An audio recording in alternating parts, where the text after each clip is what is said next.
Proverbs Project, Chapter 5.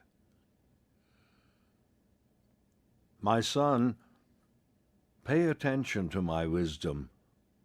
Lend your ear to my understanding, that you may preserve discretion and your lips may keep knowledge. For the lips of an immoral woman drip honey, and her mouth is smoother than oil. But in the end, she is bitter as wormwood, sharp as a two-edged sword. Her feet go down to death, her steps lay hold of hell. Lest you ponder her path of life, her ways are unstable, you do not know them. Therefore, hear me now, my children, and do not depart from the words of my mouth. Remove your way far from her, and do not go near the door of her house, lest you give your honor to others, and your years to the cruel one, lest aliens be filled with your wealth, and your labors go to the house of a foreigner.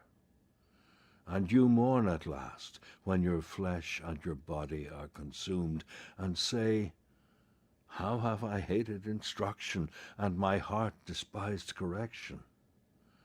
I have not obeyed the voice of my teachers, nor inclined my ear to those who instructed me. I was on the verge of total ruin in the midst of the assembly and congregation. Drink water from your own cistern, and running water from your own well. Should your fountains be dispersed abroad, streams of water in the streets? Let them be only your own, and not for strangers with you.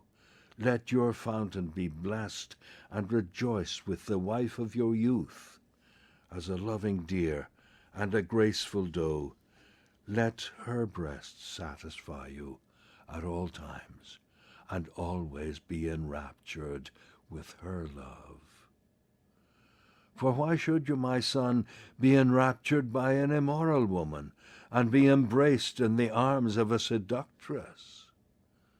For the ways of man are before the eyes of the Lord, and he ponders all his paths. His own iniquities entrap the wicked man, and he's caught in the cords of his sin. He shall die for lack of instruction, and in the greatness of his folly he shall go astray.